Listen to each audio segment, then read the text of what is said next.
So how important is full self-driving to Tesla? Our guest today is going to show you exactly how FSD can not only drive vehicle sales, but also the profits for each full FSD sale is like the profit of a car. We'll also show you how some Chinese automakers with their version of autonomy is using teleoperators. And we'll also discuss the plans for the more affordable Tesla vehicles and the potential output of Giga Shanghai. So I've got Brian Wang with us today. He's a futurist thought leader and a popular science blogger with 1 million readers per month. His blog nextbigfuture.com is ranked #1 science news blog. It covers many disruptive technologies and trends. Thank you so much, Brian. Appreciate you coming back on the channel again.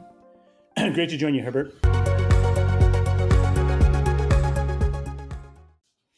So if I'm discussing the FSD, so my theory is that, as Elon said, the critical thing for robotaxi with that is the amount of miles per intervention, which with 12.3.6 is about 250 to 400 miles per major intervention, according to the TESLA FSD tracker.com. Right. Elon talked about getting to 5 to 10x with some version of 12.4, which may or may not happen. We're not sure, but some reduction of the interventions is being reported, although with some smoothness issues. I think the critical level is in the 1,000 to 3,000 miles per intervention range. That will trigger a lot of fantastic deals and revenue for Tesla.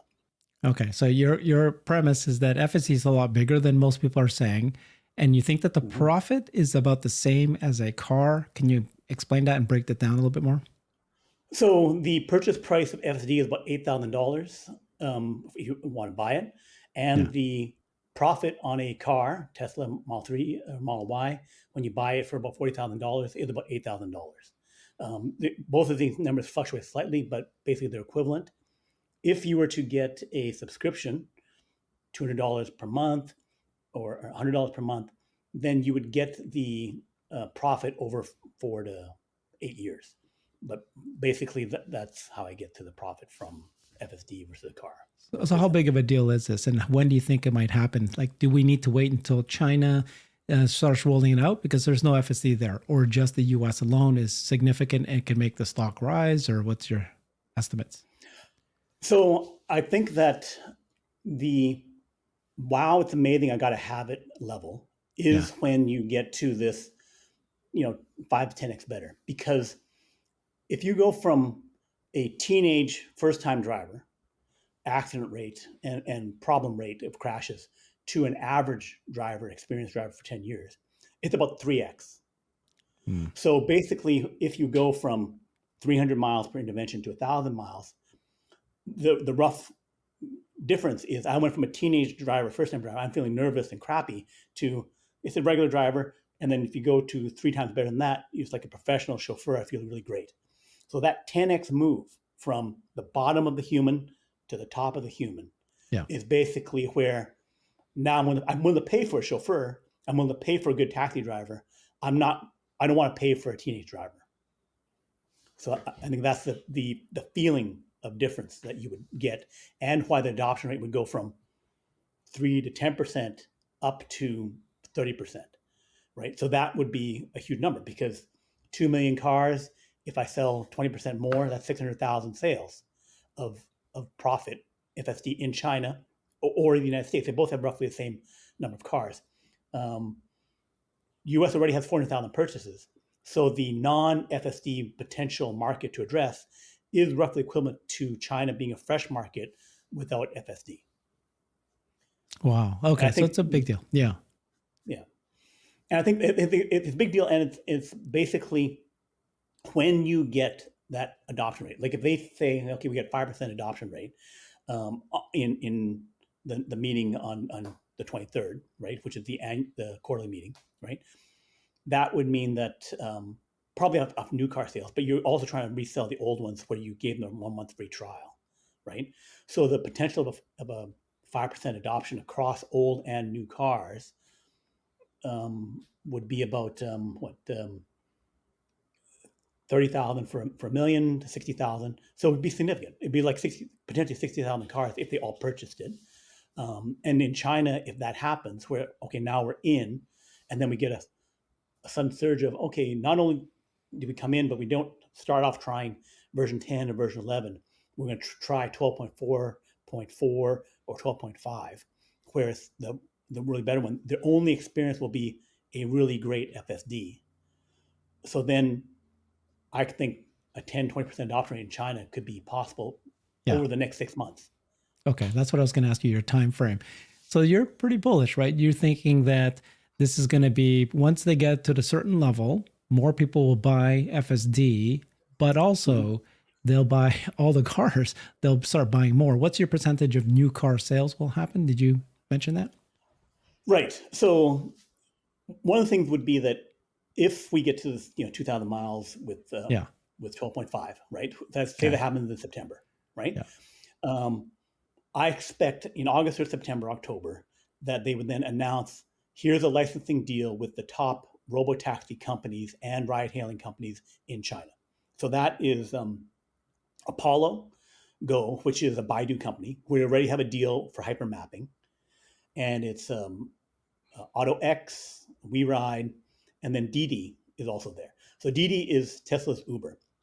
So they have a little bit less revenue than Uber and far less profit, but they have more drivers. They have like 20 million, 30 million drivers versus 7 million for Uber. And they make less per ride, right? But they had talked about Uber wanting to, Didi wanting to get to 1 million ride hailing vehicles by 2030. So China approvals and the ambitions of the ride hailing robotaxi companies is, we want to get to 100,000 vehicles. We want to get to 1 million vehicles. What was holding them back was, I don't have enough LiDAR to do it, to get into vehicles to make that many. And then two, I'm still doing multiple cities. But they were looking to do significant rollout increases, going from, Apollo is going to go from 500 vehicles this year 2,000. to over 1,000 before the end of the year, maybe Yeah. 2,000, and then 5,000, 10,000 next year. This is even without Tesla in the equation. If Tesla gets in the equation, they say, hey, we can go even faster, make money even sooner. And the fact that they could have a year or 2 or 3 of safety drivers, they don't care. One, China people are making less money. They don't have to pay them that much. Two, they already have 89% drivers in the car anyway.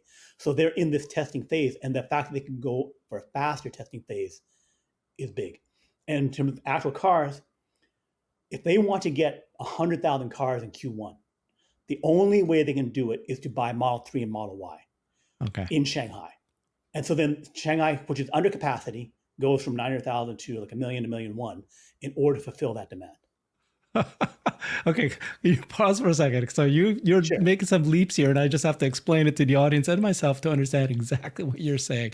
So you're saying that you're pretty bullish. You think that in China, that all these existing, I mean, you call it robotaxi, but they're ride-hailing companies, and some of them are positioned as robotaxis using LiDAR, but they're teleoperated and they have safety drivers. So we know that it was at Baidu in their earnings report, they claimed that 70% of their cars are still safety drivers, like meaning a person's physically in the car.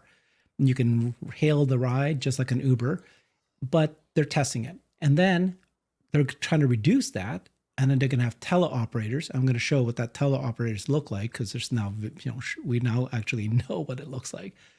But then you're thinking that even if for them to hit their goals, they're probably, you think, going to partner with Tesla, and they're going to buy Tesla cars, and then maybe still use safety drivers first, and then maybe go teleoperation, and then turn that into robotaxis. And so you're saying, okay, if that happens, and you name 3 of them, you think that they will buy Tesla cars once FSD is shown to be 12.5 or something like that level. Is that what you're saying? Right. Q4, Q1, I'm expecting them to buy vehicles to do it. Who are you thinking? I'm thinking definitely Apollo. Apollo Go, Baidu, which is Baidu, right? Or no, Apollo Baidu. Go. Apollo Go, Baidu. Okay. Well, they're the same company. Okay. Baidu owned Apollo Go. Yeah. And then AutoX. Yeah. WeRide, Pony AI. Pony AI, maybe not. They have an issue because they're partnered with Toyota, Pony AI is getting those electric vehicles, the B3, whatever, that 4-letter thing from Toyota. So they partnered with BZ43. Toyota. Mm-hmm. Yeah, BZ43. Yeah, so That they makes have sense. that issue, right? And then Didi, I expect as well. And then I'm expecting some of the car makers like XPeng and BYD and others may do that, but mainly the robotaxi companies and 2 or 3 of the car makers at least. Well, how do you know that this is going to happen? Like people are saying that no, it's not going to happen because they're going to do it themselves. They're like Waymo and Cruise. They can do it themselves. Why would they partner with Tesla? Because they can go to faster. Because so all the people who test the cars, there was Frida Duan, Yeah. I think you talked to. She says when she tested them that Mm-hmm. those cars that are in China are better than U.S. cars for robotaxi, but not as good as Tesla. So Mm-hmm. they could get ahead with Tesla. So if they go full vision, like XPeng's looking to do full vision, okay, yeah, we can do what Tesla did. We know Tesla going through from 11 to 12, that's a 3-year gap with the amount of data that Tesla has, and with the system that Tesla already has. So then, even a fast-moving China company, XPeng doesn't have many cars as Tesla does, and they would take more time to evolve from first make a 12, version 11, a 12 with vision, and then step through the 12 point whatever, 12.3, 12.4, which Tesla's already gone through. So minimum, I say 2 years, and more likely 4 to get there, and with risk of failure. Okay, just to translate to people, some people who've studied it and evaluated, they're claiming that if you look at the Chinese level of autonomy today, they're almost like FSD 11, and so you're saying, hey, they want to leapfrog, they want to go faster, they want to beat the other companies in China. Somebody needs to partner with Tesla. So let's share this just to let people kind of be aware. Ray for Tesla shared this, which is Apollo Go, which is Baidu's robotaxi. They call it, like you said, it's called Apollo Go, has been deployed in a few cities in China. Each vehicle on the road is supervised by operators in a command center. So, like we said earlier, many of the cars actually have a physical driver. They call that a safety driver. Many of the cars, they don't. They're like Waymo and Cruise, where you hire them and the car comes and there's nobody inside, and you're going, wow, this is amazing. Actually, a big percentage of them is being operated like this. There's a person in a command center that's teleoperated, and they go and so let me play the little video of it. Like these people actually driving the car, but you don't know it. You're in the car and you think it's completely autonomous, but it's not. Right. Now, these guys will say, this is training, right? This is how we're doing it. And actually, I fully expect Tesla to do this as well. Not for every car, but like if the car gets into a tough situation, then they will, pull in this. Having said that, when Elon was asked this question about teleoperation, he hesitated for a long time, like as if he wasn't really planning on doing this, but that was the intent. Yeah, so that's Right. what we know. So not only are they doing it, it's actually Chinese legislation that they have to do it. I see. China's national robotaxi policy is you must have at least one remote driver for every 3 vehicles you have. So that's maximum. But if you're at 1-to-1 because you're not there yet, you can get to 1-to-3 before they say, okay, here's the data and here's the legislation. So China would want to say, show me that you can do this. I want safety drivers just in case, right? And they, for at least another year, even if you say I want to do 100,000, they'll say, okay, fine. But you must have at least 1-to-3 according to our own legislation and according to what you're doing. So until you prove it to us that, okay, the safety drivers don't have to do anything. And China, they could have, they don't necessarily, the Chinese government isn't big on trust. They could probably have some, government supervise the regulatory guy making sure that the remote drivers are there. So that would be that phase. So that phase will exist, but yeah. Okay, interesting. And so because of this knowledge that you just shared, you're confident of 2 things, right? One is that you believe that these Chinese car companies that already have robotaxi in being tested, that they're going to go ahead and partner with Tesla. And not only will they partner with Tesla, they're going to buy tens of hundreds of thousands of cars from Tesla, even before Robotaxi comes. Am I correct? And so then they'll buy the FSD, which then adds pure margin to Tesla. So actually more cars sold by Giga Shanghai and then more margin. Right. So just let's just say 100,000 cars sold, say in Q1, Q2 to the China car guys. Yeah. Each one has to have FSD. Right. So Tesla gets the $16,000 thing or $8,000 plus $2,000 subscription just from you buying it, right? And then whatever other deal services on top that they have to support them.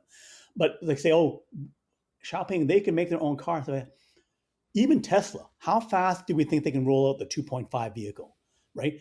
Even Tesla, they have the technology. They have to slap it in a new car. How fast can they ramp up to 100,000 to 500,000 2.5s? Right? Couple of years. Yeah. A couple of years. So then the other guys, they have to solve FSD and ramp a new car. Yeah. And the big numbers. Okay. So 100,000 you think will be sold by Q1 of next year by Tesla Model 3s and Model Ys, existing ones, not even the Model 3s and Model Ys. Not the new car, not the new car. Because the new car won't be there, right? Yeah. When the new car is there, then they'll switch over. But when it exists, right? Yeah. So they have the capacity to ramp up. Like if we go back to, because FSD is great, because robotaxi companies are doing this, because they want to go as fast as they can. Right. They could go to 1 million cars. So like for them, Tesla can increase their sales from 2 million to even maybe 3 million next year because they have the capacity. I see you wrote this down. Shanghai, Texas, and Berlin can add 1 million cars next year if FSD and mass robotaxi trials don't drive demand. Right. If the China guys were really, really aggressive, Didi's saying, I love it. Let's go. I don't care that we're doing safety drivers for now because we have to prove it to the regulators anyhow. Yeah. And for them, it's like, okay, if I do it, it costs, let's say Didi buys 1 million cars. One of them buys 1 million cars. That would be in China, $30,000 per car, right? For Tesla, lowest end, right? $30,000 per car. So that's $30 billion, right? Plus FSD. So they subscribe to it, $2,000 per year for each one, right?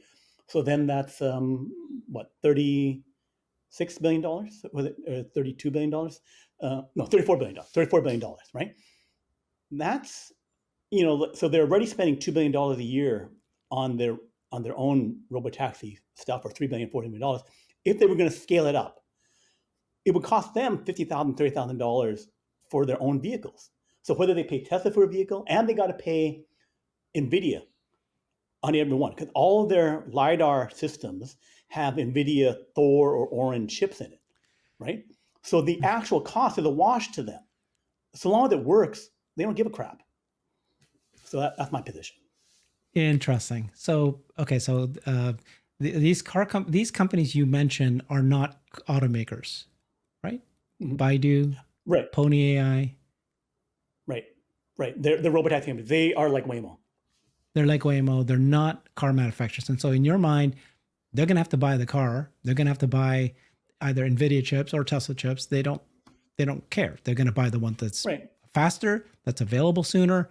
You're not referring to Xiaomi or XPeng. Well, Xiaopeng. Well, Xiaopeng, the Xiaopeng CEO was physically here in the US, and he did the test, and he said, I love FSD. It's so good.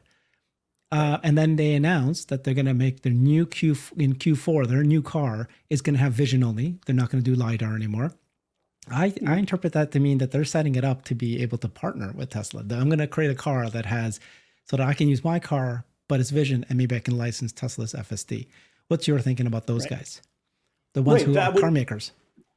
Right. So I think that most of them in China are very entrepreneurial companies. They created new companies in the last few years, typically with founders. And if they have an adoption time to get to their vehicles, I need to transition from Tesla, because Tesla is the only thing that could work in the next few quarters, right? Then they're in that gap time. of like, I need to make a vision only car. I need to get set up. I need to get processes going. So if it's a relay race, they say, I'm going to start running. I'm going to take the baton from Tesla, and then I'm going to pass to myself later on. I'm I shortening the see. time, I see. that 2 year time with 1 year. So that's what you think. Yeah. I like. Right. This is the first time I actually had somebody explain the differences between a ride-hail company like an Uber, Yeah. but in China, versus the automakers, and how you think that that might be enough to have Right. Tesla selling so much pretty soon. This is interesting. It's a new idea that I hadn't really thought through. Uh-huh. So okay, and then you were saying that you think that the Tesla has plans to create more affordable cars. They said more affordable vehicles. Mhm. Tom Zhu, who's a senior vice president of Tesla, he was responsible for global, and he actually was working in Giga Texas for a while. He went back, and he's now focused on Giga Shanghai. Jeff Lutz and others believe that the reason he went back there is because he's going to go build the more affordable cars. They're very likely to do it there. It makes sense, right? Mhm. Because Right. that Giga Shanghai is more set up to create the more affordable versions of Model 3, Model Y. It's the same production line, maybe different models. We're calling it the 2.5 car because it's not quite the whole brand Unbox new process. unbox process. Right. You think it's going to come sooner? What is it? Q4, Q1, right? That's what he was saying. Elon, what's your thinking on that? I think it can happen in Q4, Q1, but um, we're gonna find out very close to when they go to some kind of volume production, because they don't want to announce an Osborne, the Model 3 and Model Y, right? So it's going to be under wraps until it's roughly ready to go. Um, Based on what they said, that they were going to, in that last meeting, said that they were going to accelerate and reduce the gap between Explain waves. that. Yeah. Yeah. Okay. So Yeah. The yeah. yeah, so basically, they have all the Model Ys, best selling car in the world, and they provide the Model 3. Then they have extra capacity. They can make another million some cars with the capacity they have, with getting more shifts on. So then they just have to get lines working where they can adopt whatever they can adopt with just, okay, I'm going to expand the line. If they just no expansion, no changes, I just pop in a new line, then that would be how long it took, say, Texas and Berlin to get going after the building was complete, right? Mm-hmm. Building's complete, and then some months to get up and going. So then longer than that would be, I've been testing and doing certain things for modularization, which was related to the um, 48 volt architecture, letting it go to modules. So how much can they go? So they're saying, we're not going to get it perfect. We're going to get as much as we can, much benefit as we can.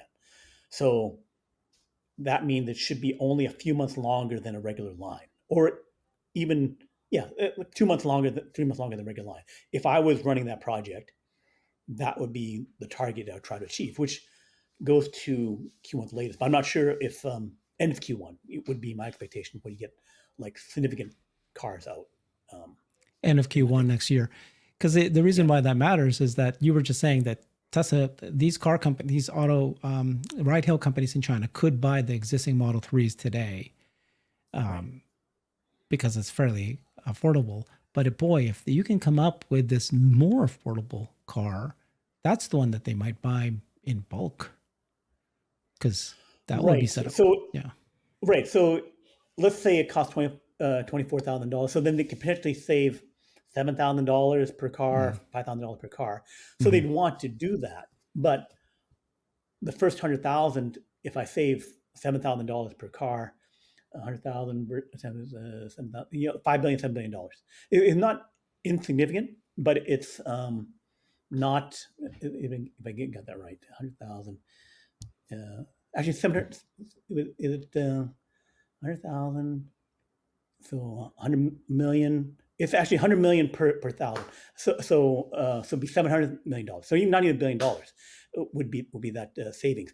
So it's significant. But if they shut down their robotaxi division, where they're spending $2 billion a year, it's again almost a wash. They're probably not spending $2 million a year. They probably And they can spend like amortize it, billion over time. So it's not, I don't think they care, because it would also be a matter of, they would have to find, it can save $5,000, $7,000, but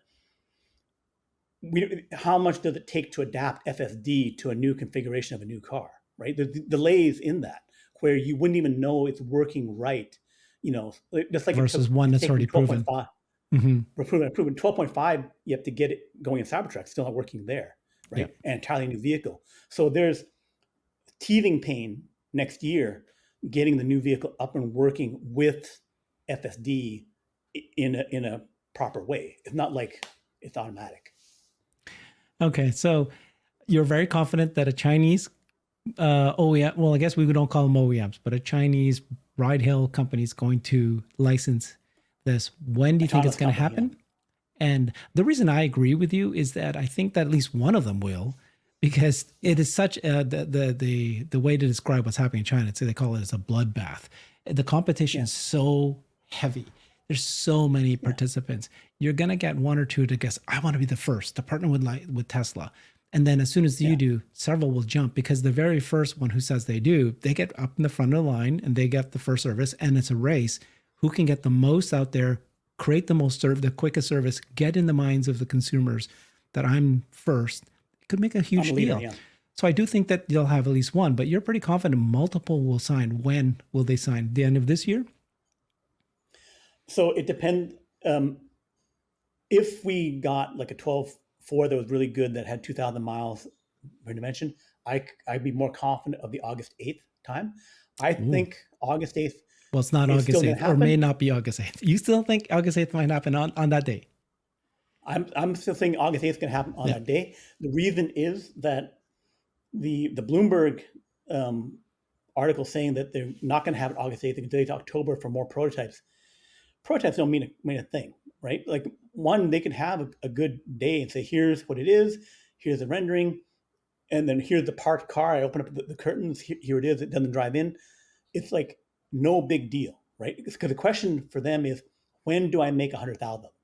I do this, I do a Cybertruck reveal 5 years ago, whatever, when do I, now we have them on the road, we have like thousands of them. So prototype 2, 3, 4, meaningless to the analysts, because they say, you have a prototype, but I still don't believe when you're going to make it, right? Mm-hmm. So you're just going to say, here's the plan that we have worked out over the last time, and here's the deals that we have. The delays in improving 12.4, 12.5, those matter, because we had a few months delays there. But what they said for August 8th was, we will tell you our robotaxi plan, right? We're going to show robotaxi, and maybe we'll show some vehicles, but I could show you a rendering of a vehicle or something.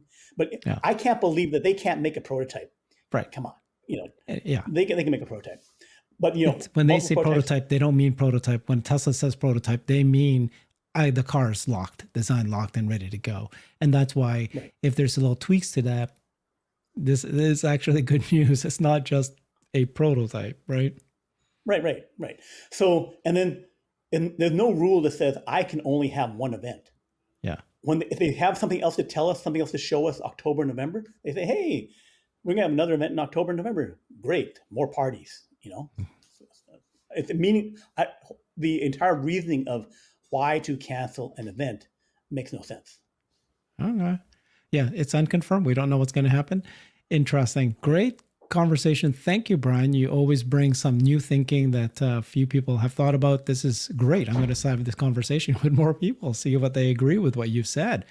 Very logical. I appreciate it. Thank you, Brian. So you want to follow Brian at Next Big Future is his X account at Next Big Future. YouTube. Next. And YouTube as well. Yeah, YouTube, X, and my website, yes. Perfect. Thank you so much, Brian. Bye-bye. Thank you.